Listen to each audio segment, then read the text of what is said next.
possible. So with that, please give a warm welcome to Mika Brzezinski and Joe Scarborough. Thanks very much.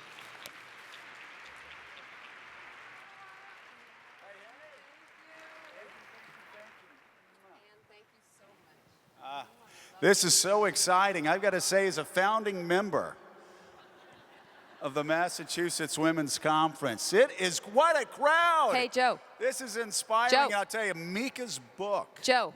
Yeah. Women's Conference. Yeah. Women. Right. Zip.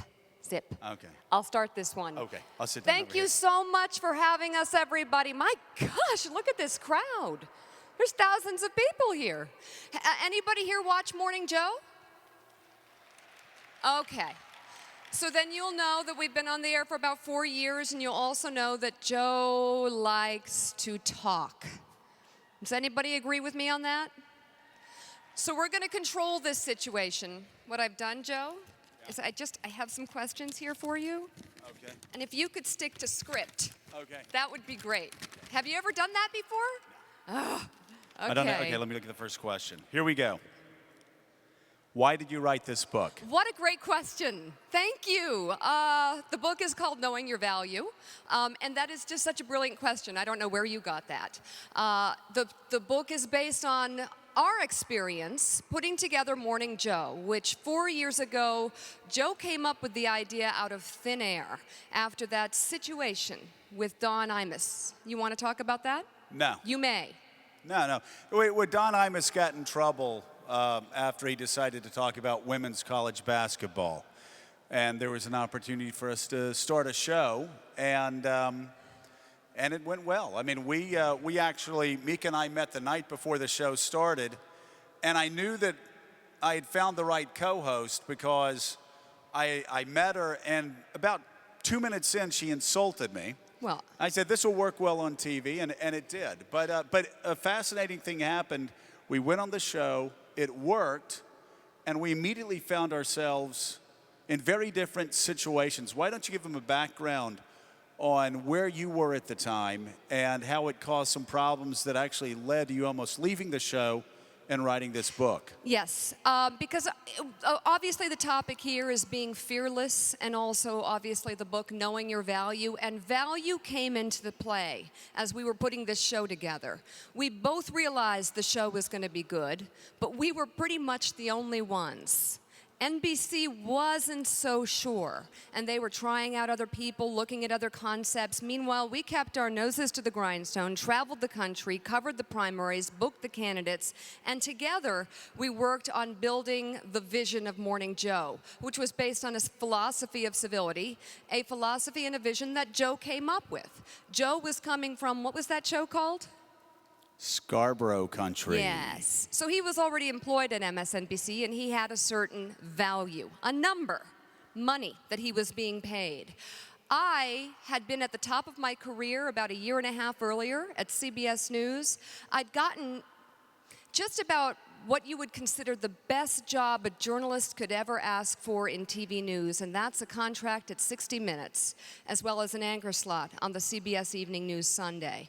And 6 months after that happened, Dan Rather was fired, the Memogate scandal unfolded, a new president of CBS News was brought in, and I was fired on my 39th birthday. And for a year, I couldn't find a job, and I had to crawl back in by begging for any job. And I ended up on MSNBC reading cut-ins for 30 seconds in between the shows they had in the evening. One of them was Scarborough Country.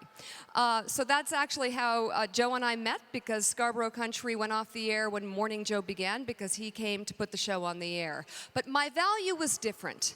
My value was from someone who was working freelance at MSNBC. But the show was developing its own value. It was bringing in money for MSNBC. And when we both signed contracts at MSNBC, we were obviously coming from different angles. Having said that, I did not help myself. And ultimately, I signed a deal that wasn't my value. That was way below my value. I couldn't see my value if it hit me in the face. And I realized I was about 40 at that point, that I had repeated the same problem that I had executed with precision time and time again in my career, which was scrambling to get the opportunity, being so grateful for it, trying to get the next opportunity, and taking a hit on the money. And always ending up being paid a little bit less than I'm worth or a lot less than I'm worth. And in this case, when we were traveling the country, we began to share information about the contracts that we had and talk about other people that we were hiring for the show because we ran the show together. So money became an issue. And, well, should I tell them what we found out, or is that not? Sure, go ahead. Are you sure? Yeah, that's fine. Why don't you tell them? I don't know what you're talking about, so you tell. Ultimately, our salaries were a little different. They should be different, but they were 14 times different. Joe was making 14 times more than me. I didn't know you were going to tell him that. Well, I'm sorry. I thought that's what I was going to give you the Yeah. opportunity to say it. Yeah. But it was a big disparity. And when we realized that, we realized we had a problem. We had a problem. Because while the show was Joe's vision, the show was nothing. There was no Morning Joe without me. And I think you can take it from there. You know, that's one of the fascinating things, not only about what happened with us on the show, but also one of the fascinating things is Mika was going through her negotiating with NBC. And she really didn't uncover this until she started writing the book, that Mika was fantastic at telling me what my value was, right? In fact, when we first started this show, 5 minutes into it, she leaned over and said, "This is going to be a big hit. This show is going to work, and politicians are going to want to come here. This is going to be," I said, "Yeah, that's great, that's great." And I would have people come up to the show, and they would come in to be interviewed, and I'd get up to shake their hands, and she'd be like, "Sit down. They're lucky to be here." I'm like, "Okay." But the thing that Mika did not realize, and the more she talked to other women, and I want you to talk about some of these interviews with women who are really influential, Mika was the last person to know her value. And while she could teach me how to negotiate with NBC, and while she was the toughest fighter for her children and for her husband and for her family and for her show, when it came to Mika knowing her value and fighting for your value, Terrible. it was terrible. And in fact, when you started going around trying to talk to other women about what your value was inside the company, what happened? Well, that's a fascinating story. How many women here relate with this? How many of you find yourselves to be extremely comfortable when you're fighting for someone else? Let's say it's one of your kids. Let's say it's your boyfriend. How about a business partner? How about a husband? Are you the best advocate for him usually? Probably. Do you find yourself having a harder time advocating for yourself? How many women feel a little bit uncomfortable advocating for themselves? How many women feel a little uncomfortable advocating for themselves when it comes to money? How many women think it might even look bad to advocate for themselves for money? Might be a little unseemly. Yeah, that's the problem, because women managers know you feel that way. And ultimately, we've got a few stories about dealing with the male president of MSNBC, and we will show the examples of how men approach negotiating and how women do. But before I get there, Joe brings up a really good point. Women, we use our weaknesses against each other, especially when we're negotiating, and it's up to us to cut through that by being clear and by cutting the drama and by pushing back when necessary.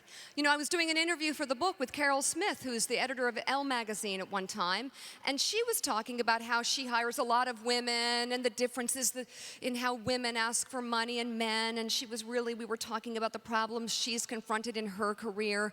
But here's what fell out of her mouth, sort of by mistake. She said, women feel so grateful to be there, to be able to have their children, their husbands, and their jobs, and they're always scrambling around, and they kind of feel like they should undercut themselves a little bit because they're so grateful just to have the opportunity. Put a quote around that. She goes, in fact, I hire a lot of women for 4-day weeks because I'll usually get 6 days of work out of them. They're so grateful. And then she stopped and she said, "Did I just say that?" And I said, "Yes, you did. Yes, you did." It was a perfect example of how literally women can use each other's weaknesses against each other and even capitalize on them. I had a situation at MSNBC with the vice president while I was trying to fix the situation of the disparity between our salaries. And she told me, "This is a really bad time, Mika. Don't ask for this raise right now. People won't like you. You're going to get a bad reputation. People are going to start thinking you're a problem." And you know what I did? There were 2 words I should have used. They're words that Joe uses all the time with his boss. I didn't. I didn't push back. We'd still be friends today, and she wouldn't be in this book if I'd pushed back and fixed the problem right then and there. But what did I do? Go ahead. Yeah, so Mika, and too embarrassed to Mika even came say back it. to the office, and she was actually crying. She's like, I was like, "What's wrong? Don't do that. Why are you the worst. crying? I take the meeting didn't go well," and Mika never cries. And she's like, "She said they wouldn't like me if I asked for a raise." I said, "They're not supposed to like you. They're supposed to give you money because you deserve the money. Show me the money." And she's crying, and she's like, "Hold on a second. Maybe you're right, but this underlines a bigger point about the difference between how most men ask for a raise Right. and how most women ask for a raise." Now, I Oh, think God. as a public We service, suck. look at this. We've got a Okay. big stage. All right. So as a public service, Yeah. let's show them the 2 different ways. Okay. Let's start with a woman. So I'm With a Phil woman? Griffin. So You're I'll be Phil Phil Griffin. Griffin. I'm the president of MSNBC. Okay. And Mika is Mika and many other women asking for a raise. So this is how I did it. I signed a really bad deal, and I make really bad money, and I'm going to fix it now, okay? Hey, Mika. Hi, I'm sorry. I know what this are is you a sorry bad about? time. I'm sorry. I know this is a really bad time. It's probably a really bad time for the company, and I'm Well, you know what it's is my a bad fault. time? It's my fault. I gotta go get some drinks. Well, but what? I wanted to ask you, Yeah. What? it's What? kind of a bad time, and I'm sorry because I It am is the bad. one. I gotta go. And listen, it's been great seeing you. By the way, how's Am I Joe doing? He's doing great. Am I doing a good job? Fantastic. Yeah. You're doing fine. Doing fine. Okay. So yeah. All right. All right. See ya. So I didn't get the raise, but he really likes me. So that's cool. Yeah.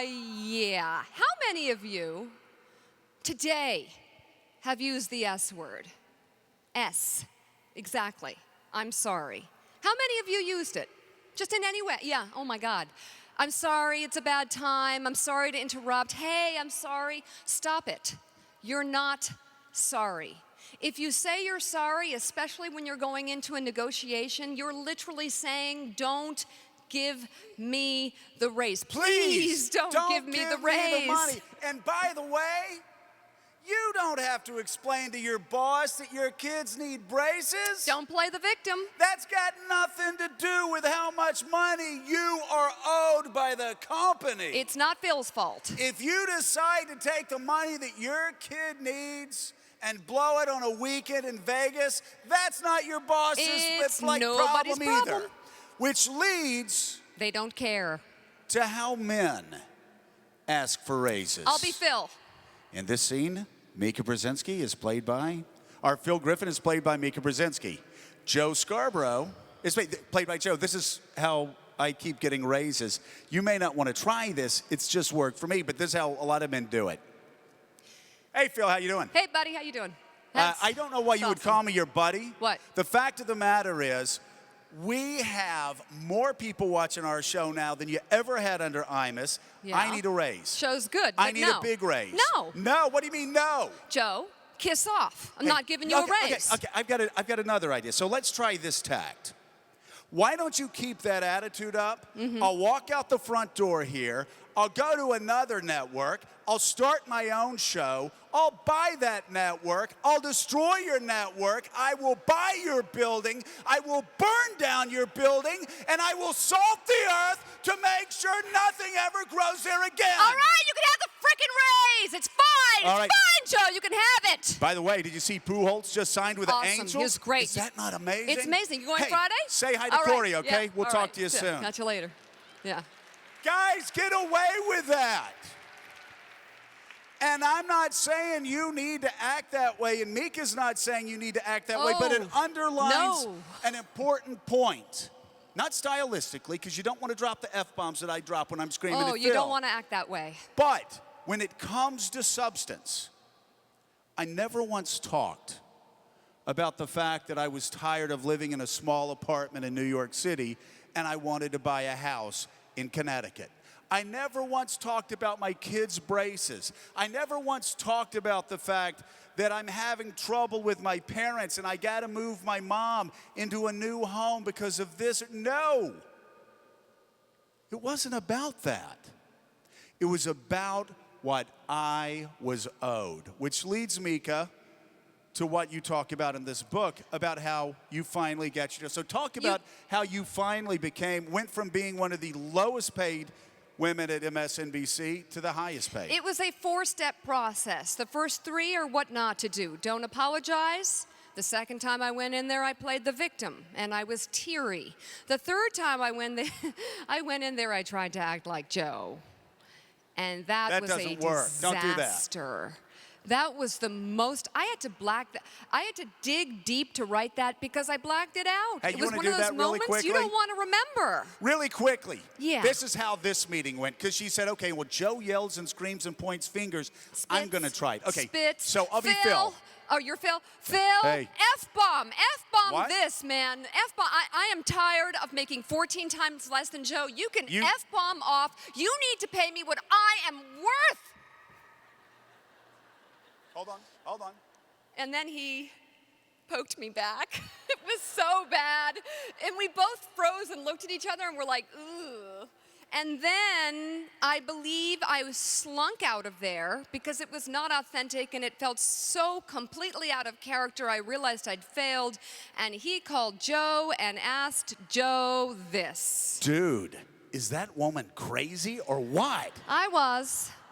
At that point, the situation had gotten out of control. The situation was terrible for the show. The show is based on an organic, transparent process. We're happy to be on the air together. We're happy to be on the air with Willie, with Mike Barnacle, with all of our Morning Joe family members. But I sat down one day in the middle of this process. I'm at probably step 2 at this point, and I looked around and I realized, because I'd gathered my information, which is what you're supposed to do before you go into negotiation, I realized I was the lowest paid at the table, the only woman and the lowest paid at the table.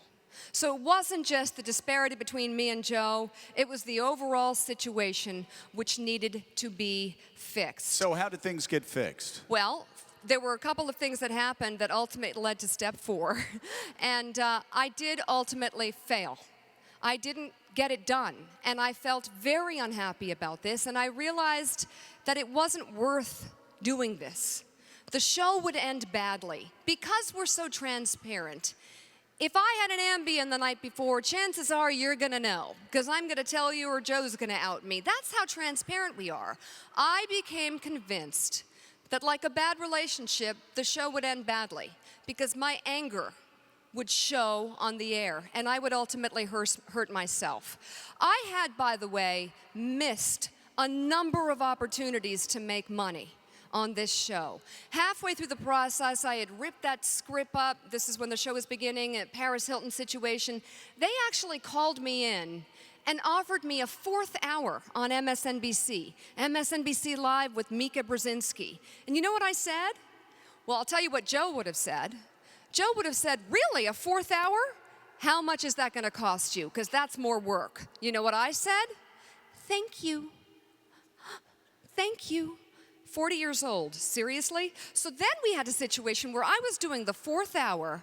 Joe and Willie and Mike would lumber off the set and be like, oh, I'm glad we're done with what we learned today. I'm gonna go sit down, I'm tired. And I'd be doing another hour for nothing. That is an opportunity, that is a situation, a textbook example of missing the moment when it slaps you in the face. Ultimately, I told Joe I couldn't stay. I quit. I told him first because I felt we had built this show together. I owed him that information. And Joe asked me to wait 2 weeks, and then he did something a little bit unconventional. Would you like to tell them about that? Well, I actually waited those 2 weeks. I was done. I was fixing up my affairs so that I could figure out how I would continue without the salary that I had. I logged onto my bank account, and all of a sudden I saw this money in there. More money than I'd probably seen made in 6 months. And the first thing I thought was, did MSNBC screw up?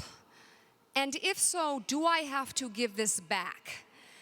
After I processed that and realized there's no way they'd screw up that way, I realized something else was going on, and here's what it was. Joe had negotiated not only his good salary, but ratings bonuses. He said to them, if I can beat what Imus was making, and if I can beat that, and if I can beat that, you guys have to give me bonuses. And he had one of those bonuses diverted into my bank account. I don't know why you did that at first. In fact, I was a little upset with him, which led to a pretty heated conversation between us. It did. It led to a heated conversation. I had done it, though, and again, along the lines of why I did everything at work the way I did, I had done it for business reasons. And I knew that Mika was Morning Joe. I knew that if she wasn't on the show, our show wouldn't do well. And all of these ratings bonuses that I was getting in, I knew a lot of it had to do with because what she brought to the table every morning. So I went to the president, I went to Phil, and I said, I want you to divert my ratings bonuses to Mika's account. He's like, we can't do that. Nobody does that. Nobody's ever done that. And so he sent me to the head of HR. I told the head of HR, I divert the ratings bonuses, who then sent me to NBC's top lawyer and said, no, we can't do this. I said, I will sign a letter over to you. I want my ratings bonuses diverted over to Mika's account. And at the end, he asked why. I said, well, for a couple of reasons. One is because she makes the show, and two, when the New York Times writes a story about how my equal co-host makes 14 times less than me, I want to make sure that I'm looking good while all of you look like a bunch of misogynistic pigs. I walked out of there, and I got a call from Phil, said, we're going to divert the bonuses. But Mika got really angry. Again, I made it about me, and I was dramatic. Because Mika was being emotional about it. And I kept saying, you don't understand. This is not about you. This is all about me. I'm being selfish because I know that you make me money. And I know that whatever money I give you today, I will make back 10 times the amount. And guess what? I was wrong. I've probably made back 20 or 30 times the amount of money. Seriously, it's amazing. Because Mika stayed on the show. And that was important, but I still couldn't convince Mika, so I called her into the office. I said, we're going to have an intervention. She said, what are you talking about?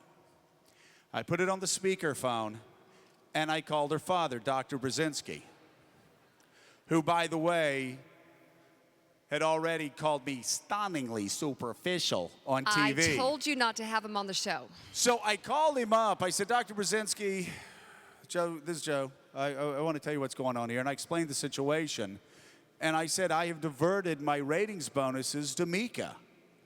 And she thinks this is the worst idea ever and is worried about what people are going to think, that it undercuts her. And Dr. Brzezinski, former national security advisor, one of the smartest guys I've ever met in my life, was quiet for a minute. And then he said, well, you know, I do not usually consider you to be an exceedingly bright man. But in this case, I think you are dead on point. It seems like a very wise business investment to me.